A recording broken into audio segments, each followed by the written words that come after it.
Welcome back to another episode of Content Amplified. Today I'm joined by Ben. Ben, welcome to the show. Hey, Ben. Great to be here. Yeah, it's always good to have another Ben on the show. Ben, let's let you introduce yourself. Tell us about your career and history and all that kind of fun stuff. Yeah, my career's been kind of all over the place. I think the biggest thing that ties it all together is just a love for stories, and I think a lot of us marketers are kind of driven to marketing because we love stories and we love people, right? So, as a theater major, I moved to a music major. I got a degree in German, so I got the music, I got the languages, and then what do you do with the degree in German?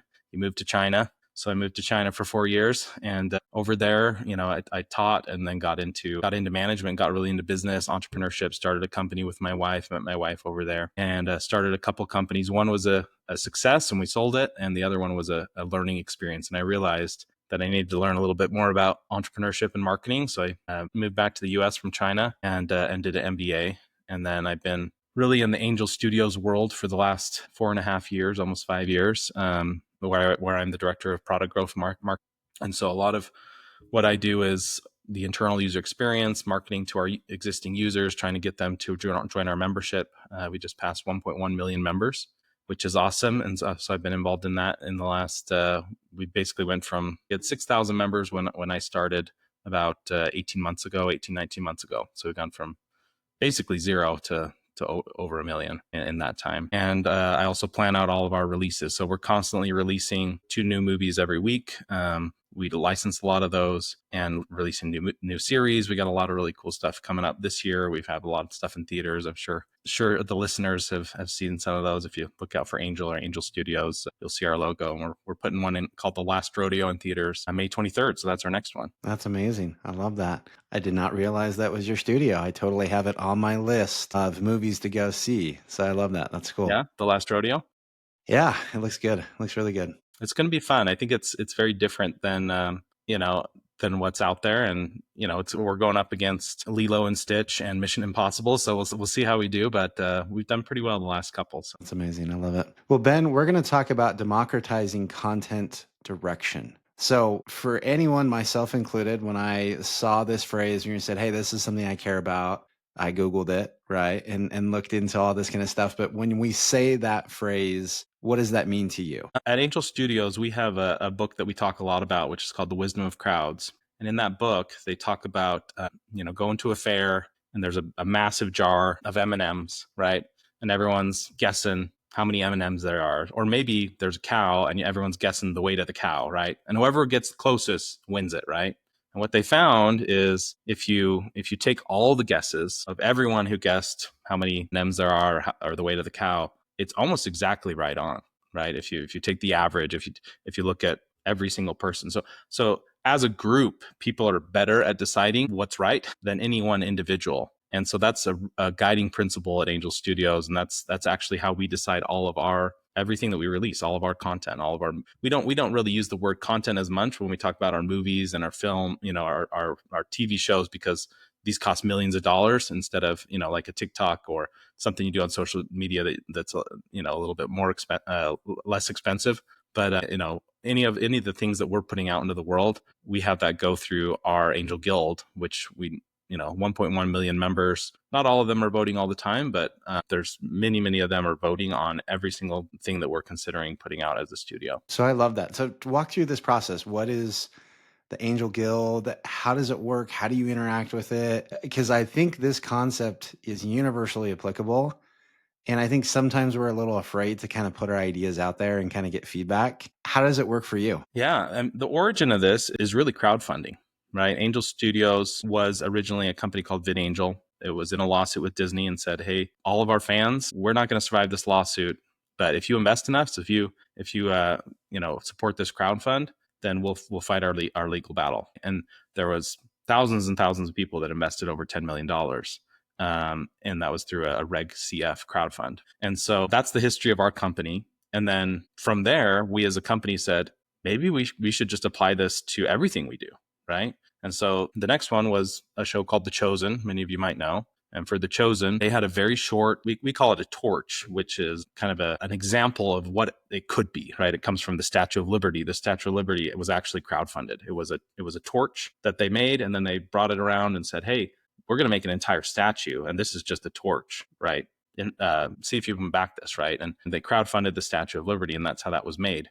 And so The Chosen, they had this really short film called The Shepherd, and we said, hey, watch this and see what this could be. What could this be if this is a whole season? What could this be if this is a whole story of the Bible, right, and of Jesus? And people said, oh yeah, I could see that, and they invested, right? And there was over $10 million invested in The Chosen, right?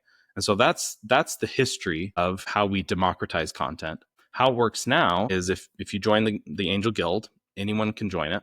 You just go to angel.com/guild, and you're in the ecosystem. You can stream any of our movies. You can stream any of our shows, on web, on TV, on mobile. But what you can do is on your phone or on your TV, you can go in there and you can see every single project that is submitted to Angel, which is actually pretty crazy to think about. Like if you are working at Walt Disney or Warner Brothers or Universal or whatever, the people who see like what's submitted to those studios, that's like the big dogs. That's like the executives. We call them like the Hollywood gatekeepers, which we're against as a company, because there might be, a dozen people who say, oh man, I really love this script for Green Lantern, right? And I can make fun of Green Lantern because Ryan Reynolds makes fun of Green Lantern all the time. But, there's a dozen people that say, oh yeah, we should totally spend millions of dollars to make this movie, right? And it's just these people, in boardrooms that decide that. And what gives them, they don't know what the audience wants, right? They have no idea. And so we really believe in the wisdom of crowds, and we put that out to the guild members. Anyone can go in there, vote on it. The questions are pretty simple. They say, does this project amplify light, which is our mission? And we have the definition of what that means, right? But I think it means many things to different people. So, we get a really broad definition of that from our guild members. And then we say, how disappointed would you be if Angel didn't release this, right? And so this comes from, I don't remember the name of the book, but it's called the Sean Ellis test. And basically you're saying, how disappointed would you be if this didn't exist in the world? And it's a great question for any entrepreneur in any business to ask to their users. And you can look up Sean Ellis test and see everything about it. Because if people say, oh yeah, I would be extremely disappointed, then that's great market validation. And so every single project goes through this process. And if it reaches our threshold, then we say, okay, let's look at signing this as a distribution agreement. We'll take it to theaters, stream it in our app. Or if it's a show that is not made, right, and it has like a torch or a concept footage, we'll work with the filmmakers and say, hey, how can we work together to make this into what it could be, right? Whether it's a season or a series or a movie. Okay, I love that. I love the feedback. I love the cycle of really figuring out exactly what content you're going to create. I like that you have benchmarks. How did you decide the benchmarks and all of that kind of stuff in the process? Lots of testing, going back and forth, but really the basis of it is the Sean Ellis test. And I don't remember exactly the percentages that he says in that, but if you look it up, I think it's around 40%. So I think his kind of marker is, if you ask, a bunch of people and say, how disappointed would you be? And 40% of them say, I would be extremely disappointed. Then that's like that's a pretty good ender, right? So I think that was kind of the starting point. We've really refined the algorithm that decides that. There's a bunch of factors that go into it that are proprietary that even I don't know all the details of. There's a whole team that is dedicated to that voting experience. But the other interesting part of this is, not only are we democratizing the decision, but we as a studio, we democratize the entire process of working with us, right? So we as a studio, we say, hey, anybody can come work with us. So we have hundreds and thousands of these completed films, completed series, and these torches and concept footage that are submitted to us, and we just say, hey, we're gonna take the best, and we're not gonna decide what's best, right? So it's kind of both sides, right? So we're a little bit B2B because we're working with dozens and dozens of filmmakers that are very talented and all around the world, right? We have filmmakers in Europe and filmmakers all over, and but we're also B2C because we're building this membership of 1.1 million members. We're announcing actually. This will be, I don't know when this goes live, but by the time this is live, you'll be able to go to Angel and see what's called Illuminate. It's our big event. We just held it last week. It will be live streaming it for anyone who wants to watch it, and announcing our goal of reaching 2 million members by the end of the year. So super exciting stuff. And I don't know if that answered your question though, Ben. No, I think that's incredible. I love that. I love that you're getting these ideas and then you're democratizing, saying, hey, what would you be disappointed if you couldn't watch or couldn't be a part of?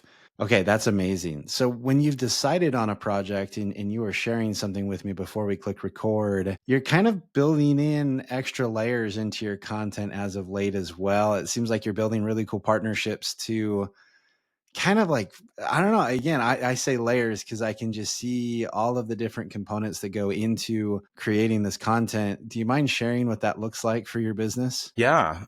So a lot of it depends on the project, right? And it depends on the producers and directors that we're working with. An example is Homestead, which we just released in theaters in December. And so Homestead, um, they filmed in Utah, and so we were able to get a lot of BTS and things, as they were filming. They're going to be filming more this year. So that'll be announced at that same Illuminate event. They'll be filming more and we'll be getting tons of BTS. We're trying to really build the connection between the guild members and the filmmakers, right? Like you can't talk to Steven Spielberg, but at Angel, like the filmmakers, they're like giving you direct messages, right? They're filming things. They're saying, hey, here's an update, right? And so that's really exciting. And then the other thing Homestead's doing that's really cool is they're working with a lot of e-commerce brands in the homesteading and emergency preparedness space to feature their products inside the movie, right? And then as you're watching the movie, you'll notice those as you're streaming the movie on TV. You can pause and you can actually see what products are being featured and things like that. So there's a lot of cool things that are happening with different projects. We have Tuttle Twins and the Wingfeather Saga, which are some of our more kid shows. There's one called Gabriel and the Guardians. There's one called The Wayfinders. And these are kind of for more of a younger audience. And we're doing a lot of merchandise for Tuttle Twins and the Wingfeather Saga, kind of building out like, what is everything, like what are different ways that you can interact with the content, right? Not just streaming it or not just watching it in theaters, right? For Tuttle Twins, there's these graphic novels of every single episode. My daughter and I are like always reading those, and it's like, hey, I'd rather have her read a book than watch a show, even though I work, at Angel. And then, I mentioned to you, Ben, there's another show we're releasing next month called Mercy Ships. And Mercy Ships, what's really cool about that is this is a nonprofit. They've been working with these filmmakers for years, making commercials for Mercy Ships, saying, hey, here's Mercy Ships. If you go to mercyships.org, you can see what they're all about. But they're a nonprofit. They help out with doctors and nurses that volunteer on these massive ships and go around to different port cities in Africa and provide aid to people. And these filmmakers were doing commercials for them, doing ads for them, saying, hey, come donate, come volunteer, all this sort of thing. And then they just had this brilliant idea and said, what if we make a reality TV show about what life is like on Mercy Ships? And so they made this TV show that we're going to release next month. And that's a way that people can go even deeper with the brand, right? And get to know the story of the brand promise, the people behind it, what it's like. And I believe that's going to bring in even more donation dollars and even more volunteers because they're like, oh, wow, I didn't even know about this. And you can build such a deeper relationship through a story, through a TV series, right? Or something like that than just doing some posts or doing a commercial or something like that. I love that. So one thing, and we're running out of time, so probably one last question. So not only are you democratizing the idea of help us decide what content should be created, you're also, I loved how you said you had these producers and directors like sending messages and getting feedback along the process. You're doing this behind the scenes of what it's like to work for this really cool nonprofit, things of that nature. How have you seen kind of the behind the scenes side of content like play a role in all of this? Because it sounds like you get people involved at all sorts of different stages. How has that made an impact? Yeah, this goes back to the early days of the history of the company with The Chosen, right? Where we said, hey, invest in this project so that it can get made. And then once all that money was invested, then you got to go make it, right? And so we're trying to help people live on the other side of the screen, right? That's what our founders say a lot is, a lot of people are just consuming, right? What does it feel like to create? And so as part of that voting process, you're almost like a producer, right? You're giving direct feedback to the filmmakers, and you can see when they read your feedback, they can reply to you. You can kind of go back and forth, right? And then those videos, all of that. We're trying to deepen that connection so that it's not just like a one way, very transactional. Okay, I'm going to watch this. Okay, I'm going to like it. Okay, what's the next thing, right? We want, and these stories are much longer than 30 seconds or a minute. So not to say that we don't do a ton of social media and we we make a million clips of every movie and every series that we have, and we're posting all over the place. But the goal is to have like a deeper relationship, and we found that the people who engage at that level, the retention's way higher. Obviously, like word of mouth and NPS score. So we don't have an NPS score at Angel because we actually ask people, instead of saying, would you recommend this to a friend? We say, have you recommended Angel to a friend? Right. And so that's the question we ask, and we call it an advocacy score.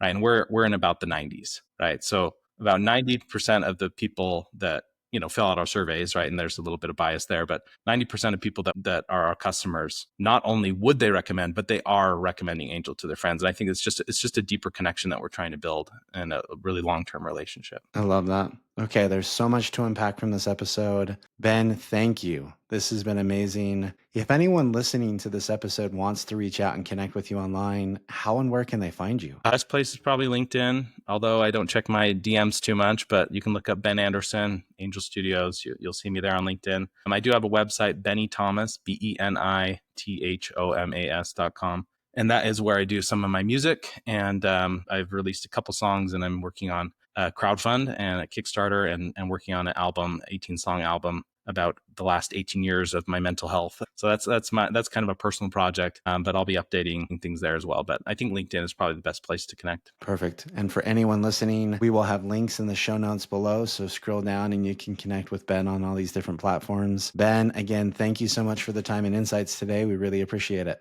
Thank you, Ben. It's great getting to know you and being on the podcast.